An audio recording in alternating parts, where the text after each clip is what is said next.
Hi, everyone. It is super exciting to be here for the inaugural Elm in the Spring. Thank you all for making this such a great day. My name is Emma. My pronouns are they, them. I'm a senior software engineer at Elastic on the Kibana app team where I write that other stuff, the JavaScript stuff. And I've been writing Elm for a couple of years now. I first used it at my last position at another company, and now that I don't get to write it during the day for my job, I found it really enjoyable to think about Elm for side projects. And I have never really truly had like the best discipline about side projects, and I found that now that I get to write Elm and look forward to writing Elm, it's actually made that whole process like really nice and delightful. It feels fun to work on something. It doesn't feel like work. I am based in Los Angeles, California, land originally inhabited by the Tongva people before colonization, freeways, and the Kardashians.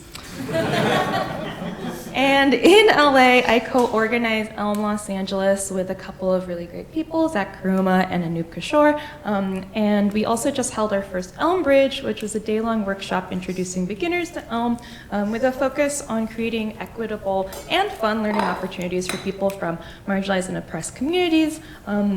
We modeled our event after the stuff that the folks at Elm Bridge SF have been doing. And it was lots of fun. And I'm mentioning this even though I'm not really going to talk about this after this slide because I really enjoy organizing stuff in my communities, and I love learning from other folks who are doing that or are interested in doing that. And I think that's one of the things, I think a few people have mentioned this, that's really nice about the Elm community is we have a nice community. So if that is something that's also interesting to you, come find me. I would love to talk to you about that. This talk is not about that, but it is about customizing our browsers using Elm. And this idea kind of came out of two desires. One, I come from a background in linguistics, so a lot of times the things that I come up with to do in Elm or talk about in Elm usually focus around language, types, and parsing. And I was like, let's grow and stretch a little bit as a person and see if we can think about something else that we can do with Elm. And then the other motivation was, to think about how we might use Elm in unexpected places. So I'll show a couple of examples of what I mean by that. But caveat, this talk is sorta about customizing our browsers using Elm, and that there's a thing that we will see along the way about implementing some of the things that we might need to do to make compelling browser customizations that, well, I wasn't planning on spending a lot of time on, but then I did. So we'll come back to that. But first, let's talk about one way we can customize stuff that we do with our browsers. So bookmarklets. Bookmarklets are fun. They're like bookmarks, but they're not. So here is an example of a bookmarklet, and this is, I am pretty sure, the oldest bookmarklet I still have in my browser. You can still install it and use it. It was inspired by the video game Katamari Damacy. There's a screenshot of what that game looks like on the right here, and in the video game, what you do is you're like a little prince and you push around this ball and you like get things to stick to you, and you're trying to get as much things to stick to you as possible. And so inspired by that game, 3 students from the University of Washington in 2011. And to me, like when I realized that this was 2011, I was like, wow, browsers could do cool stuff in 2011 too, neat. But in the Bookmarklet version, when you click on it, there's a little dialog that pops up that asks you how you want to direct the ball around the page, and then as you move it around, it's picking up different text elements on the page. So that's one bookmarklet that I think is pretty fun. Another bookmarklet that inspired one of the things I'm going to show today is the Jstor Liberator bookmarklet. This was around January 2013, I think. And it was, this one no longer is around, but because I've just kept it in my browser for so long, it's still in my browser bookmark page. But this was made originally to honor the public domain activist Aaron Swartz. And what this bookmarklet would do was it would download one article from the Jstor archive and give you the option to push it up to the public domain and also download a copy for yourself as well. So I bring up both of these examples because for me, the reason to think about customizing our browsers is driven by two things. One, to bring a little bit of joy and delight into our lives. I spend most of my day in front of a browser, and being able to take a break or being able to, have something delightful is nice. And then they can also be meaningful. They can also speak to things that we want to think about differently, possibly, or be reminded of. Okay, so what's in a bookmarklet? Okay, so they're like bookmarks, but they're not. And like a bookmarklet, so this code generates a tag on the screen, and you can drag and drop it into your browser's bookmark bar. And the way that this works, this is just the JavaScript implementation. It's really, really basic. All it does is executes a little bit of JavaScript when you click on it. So we often, when we define anchor tags, we'll assign the value of that href to a URL where we want the user to go when we click on it. But if instead we give it a little bit of JavaScript, it'll execute that JavaScript. And so this will produce something a little bit like this. So we can drag the link to the bookmark bar, and then on click, it will execute that little bit of JavaScript to open up an alert. So cool. Bookmarklets are just JavaScript, and Elm compiles to JavaScript. So this is neat, and when I started writing this talk, I was like, okay, cool, this is gonna be easy. All I have to do, write some Elm, build the compiled source, and then set the source as the value of the href for the bookmarklet. Awesome, easy. And then that's it, right? Sort of. It is mostly it, but we can come back to the sort of in a second. So that's one way that we can have a little bit of fun with customizing our browsers. Another way that we can do that is with browser extensions. So browser extensions are like bookmarklets, right? But they can be even more powerful because they also have access to browser-specific APIs that let us do other things like communicate with native applications or listening to other messages or events within the browser. So an example of how you would configure a browser extension is by using a manifest.json configuration file that sets a bunch of things. So the basic stuff that you have to do is give it some metadata, and then this particular one is just all it's really going to do is if you look at the content scripts part of the configuration, it's going to look for matches on when the user goes to a particular page. Right now it's matching on all URLs, and then when that happens, we're going to fire a little bit of JavaScript. There's where we tell it what JavaScript to fire. So this is cool too, right? Because this is just JavaScript, and as we saw before, Elm compiles to JavaScript, so this can be easy too. Making a browser extension in Elm is also just a matter of writing some Elm, building the compiled source, and then similar to the bookmarklets case, we're just going to link the source. And instead of linking the source as we did in the bookmarklets case to a link, we'll do it. We'll tell the manifest.json where to look for that JavaScript. And that's it. Again, sort of. So why do I keep saying sort of? Well, the thing is, if we think about that Katamari Damacy bookmarklet, a lot of what it was doing was interacting with the actual rendered DOM elements on the page, right? So that means we need to access them in some way. And that's not really what we usually do with Elm, right? With Elm, we're not interacting with the DOM. We're no. That's we have this nice abstraction, the virtual DOM, and we're gonna do stuff there, and then that eventually someone's gonna do something with that. But we're not gonna actually consume DOM elements because this jQuery. And the kind of funny thing is we're about to see. You might at the end of this think, maybe we should just use jQuery to do this. But that would take all the fun out of it. The other thing is, I am not trying to write that much JavaScript in my free time. I think there have been other speakers who have talked about the pains of working with JavaScript, so I'm not going to go super into detail on that, but I will say that when I think about writing JavaScript now, I kind of think about the Rainbow Road course in Mario Kart.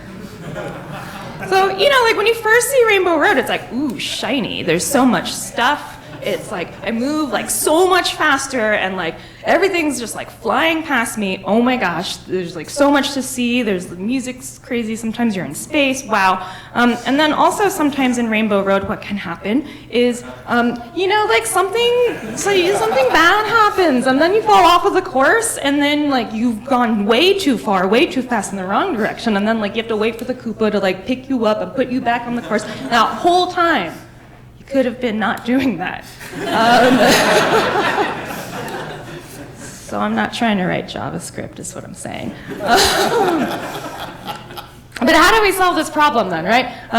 Because if we want to do anything meaningful with the page contents, like we got to get at them somehow. So, ports.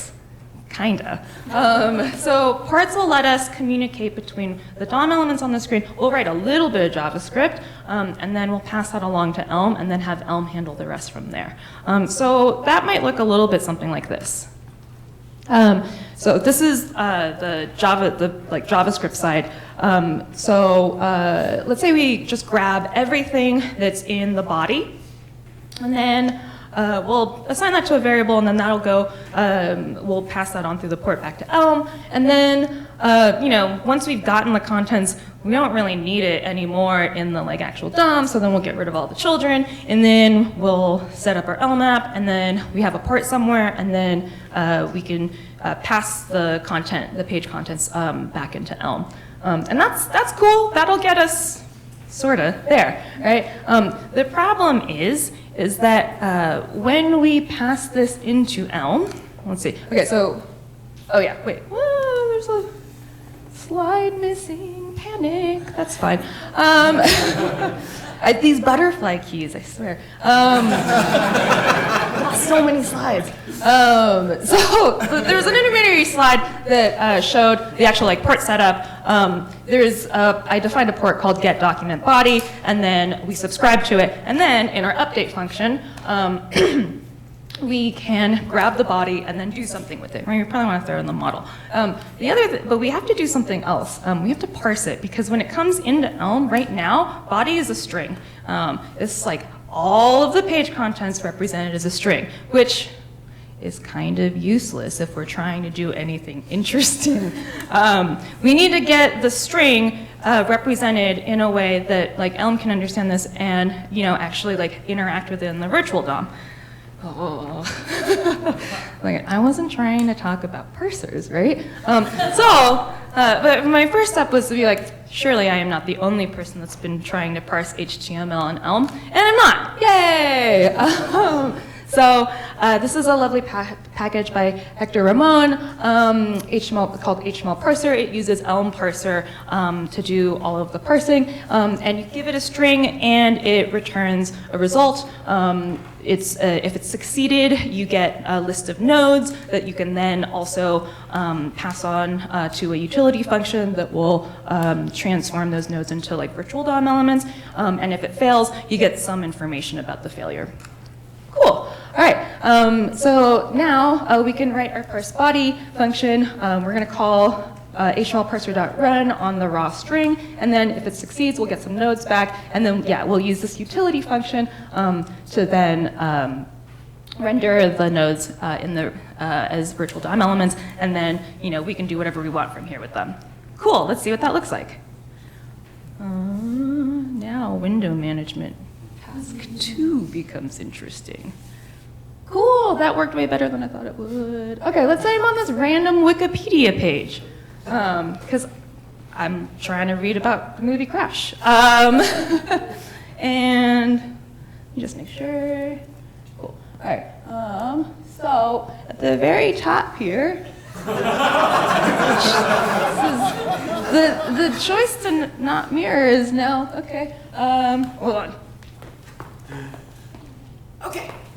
The other one. Okay, so this bookmarklet I called to virtual DOM. When I click on it, it did nothing. But it actually did do something. It's just, it did what it was supposed to do. It took all the nodes that were on the page, it parsed the string into like these nodes, and then we took the nodes and we created virtual DOM nodes, and then like we put them back on the screen.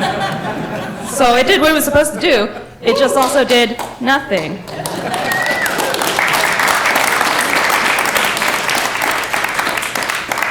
So the struggle continues.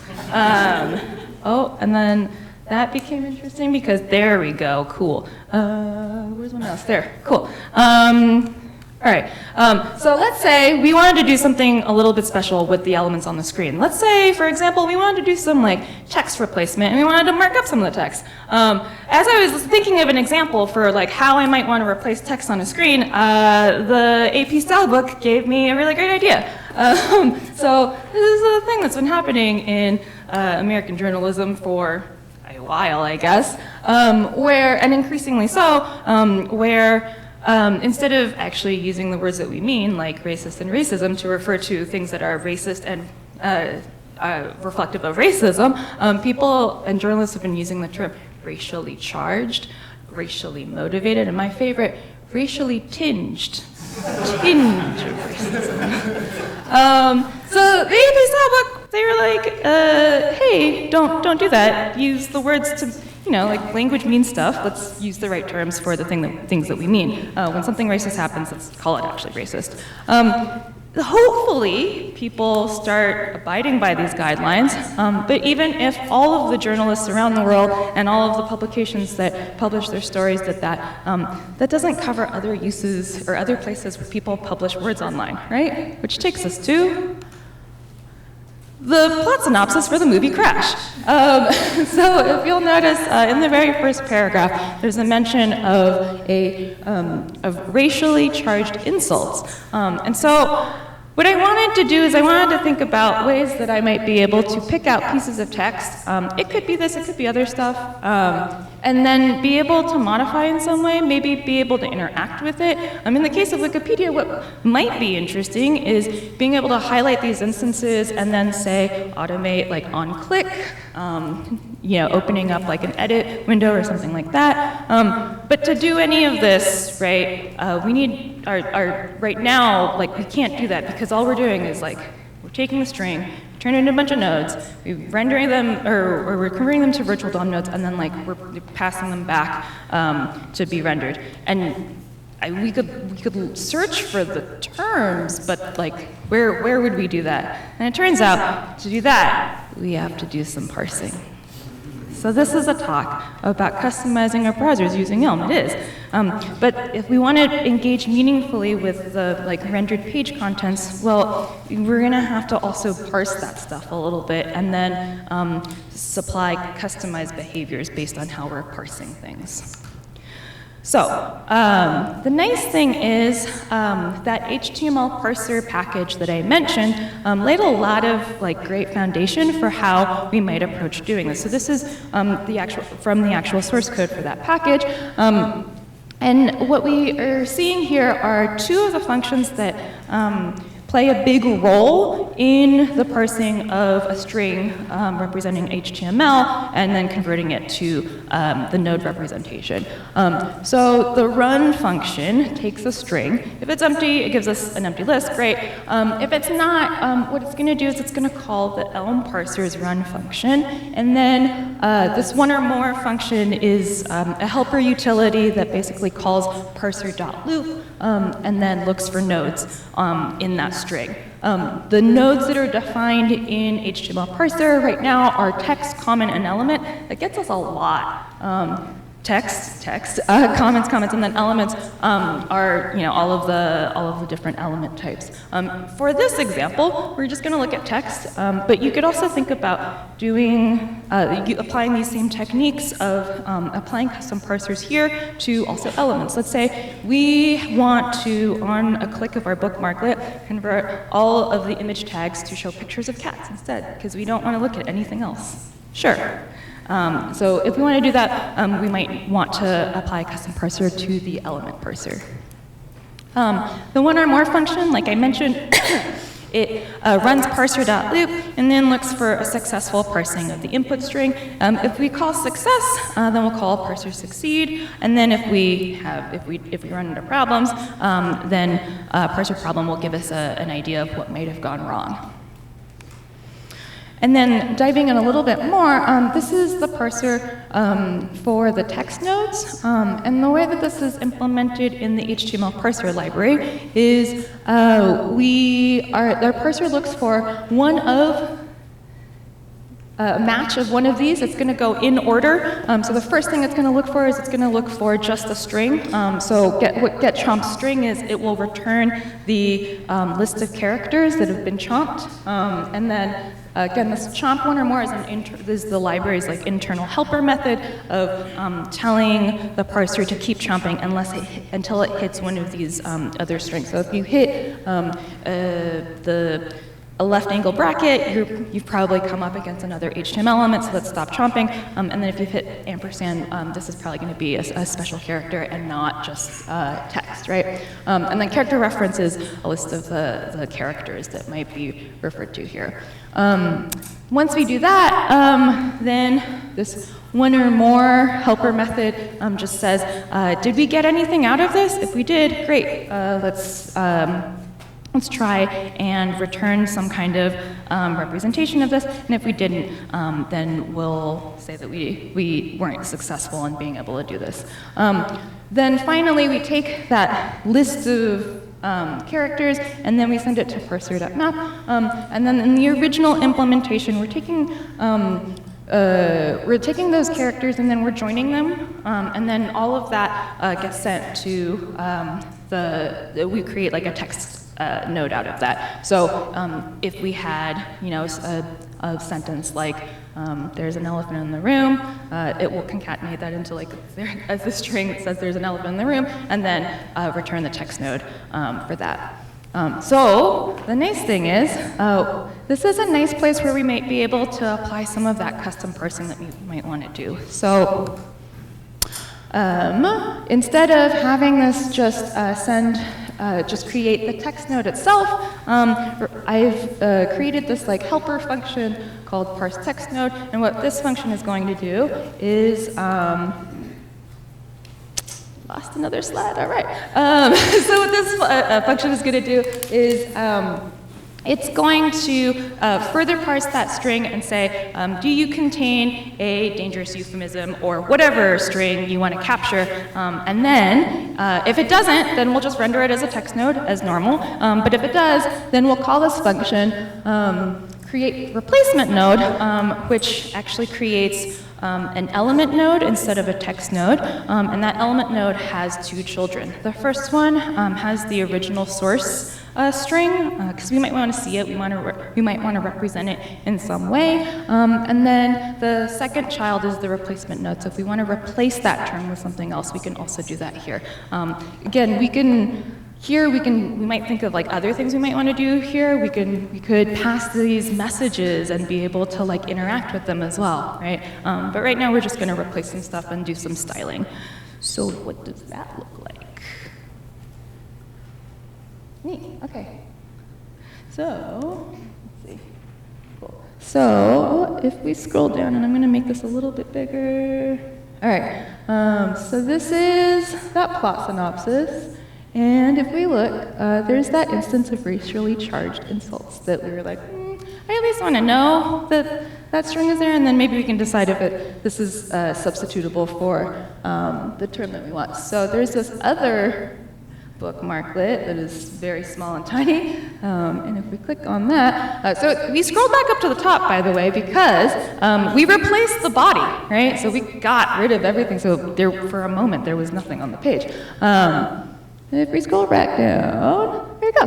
Cool.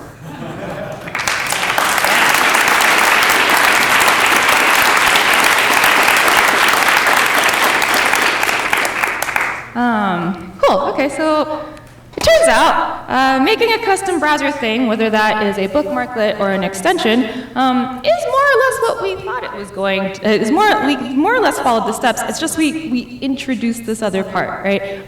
The first thing we want to do is we want to get the original page source with the representation of the DOM elements, and then we'll send that to Elm, and then depending on what we want to do with that, we'll modify our parser to be able to interact with those virtual DOM elements or create different nodes. From there, the remaining steps stay the same. We build the compiled Elm source, and then we link to that source depending on how we want to have this surface either as a bookmarklet or as a browser extension.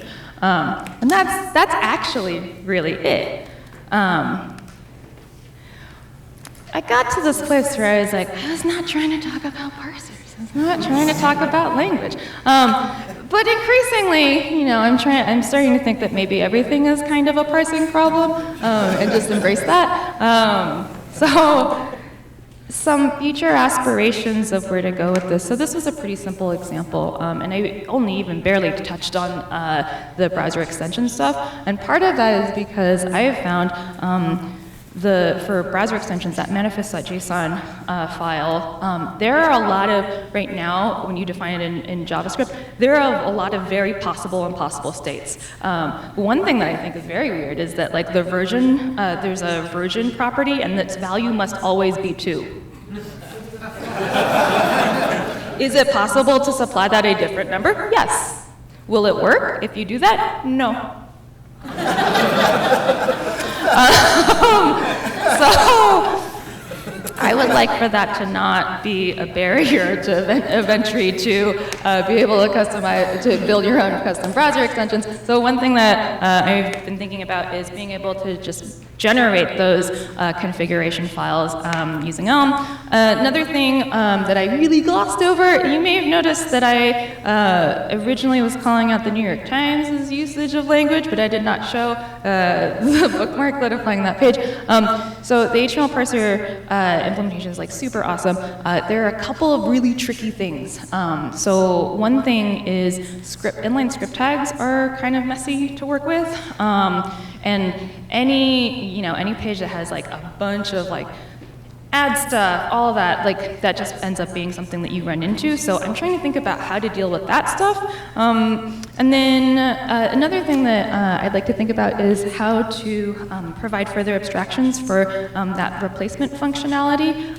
So yeah, if we wanted to be able to like programmatically like attach a bunch of messages to those generated nodes, how might we go about doing that?